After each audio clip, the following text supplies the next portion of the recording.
For 2,000 years, the prevailing spiritual tradition in the West has maintained a strictly upward focus.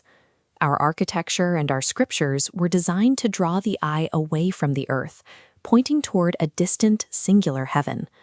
In this long pursuit of the celestial, the force that sustains the world beneath our feet was left out of the story. The feminine face of the divine, once seen in charge and creatively operative, disappeared from the public square. This omission left our modern spiritual life lopsided. We are only now beginning to recognize that we have been attempting to navigate the world using only half of its original map. As religious institutions solidified, they redefined Sophia, the ancient Greek name for wisdom. She was demoted from a goddess to a helper, a handmaid, or a mere poetic abstraction. Removing her from the texts did not remove the human hunger for her presence. It instead left a psychological gap that our culture has struggled to fill with purely masculine representations of the divine. But wisdom is not easily evicted. Deprived of her temples, she has been sleeping rough in the margins of our traditions, waiting in the dormant spaces of the human heart to be recognized again.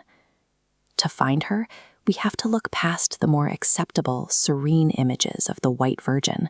We have to start with what Caitlin Matthews calls the Black Goddess. This is Sophia as the Dark Mother, an immanent, brooding force of raw creative power.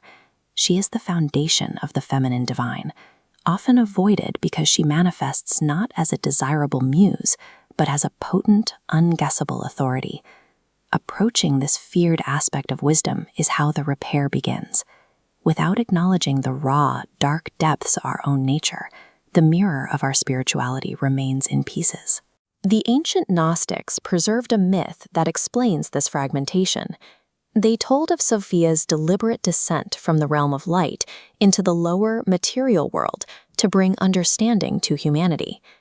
As she traveled down through the 7 levels of the heptamat, she encountered 7 gates.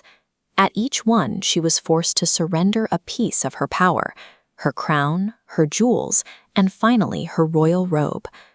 By the time she reached the bottom, she was completely naked, stripped of divine status, and trapped within the dense, illusory world of physical matter. This stripping in the myth mirrors what happened in history. Successive regimes took away Sophia's titles and authority, leaving her wisdom hidden beneath the surface of the material world we see today. Even when evicted from the church, Sophia's presence fractured and hid within the esoteric underground.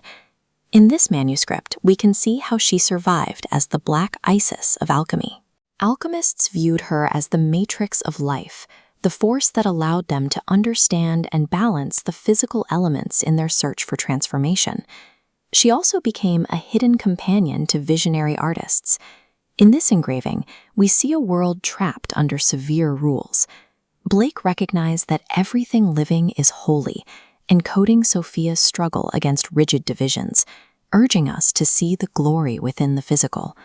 These scattered shards, the alchemical codes, the Gnostic myths, the poetry of descent, are the pieces we must now gather. Rebuilding Sophia's image is how we reconnect with our own lost wisdom. Sophia's ultimate goal was never to flee the material world, but to redeem it. She acts as a way-shower, leading us toward a reconnection of the spirit and the flesh. This is the sacred marriage, the ritualized union of the divine and the created, where the heavenly bridal chamber finally opens to the earth.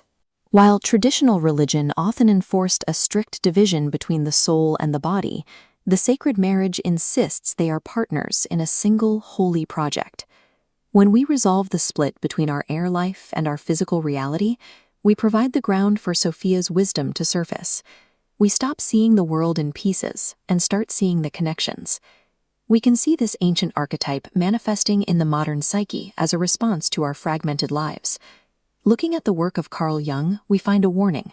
A coarse-minded attitude toward women creates a distortion in the unconscious.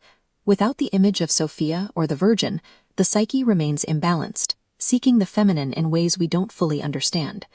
Ignoring this need doesn't make it go away. It only keeps the feminine contorted and threatening in our shadows. Healing the world requires us to first welcome this image back into our own awareness. As we enter what some call the Sophianic Millennium, wisdom takes on a new active form, the Red Queen.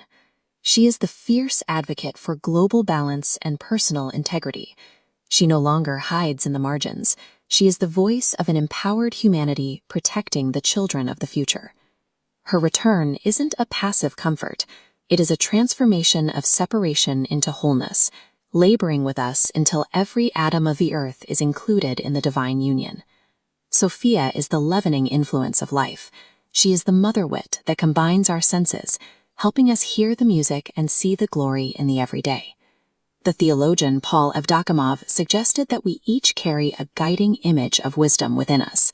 We are, in a sense, God's living project, designed to decode our own destiny. When we learn to find the leaven in the bread of life and reassemble the mirror of her image, we aren't just studying history, we are repairing the fractures in our own nature. The search for Sophia ends where it began. By decoding her ancient fragments, we finally see our own restored soul looking back at us.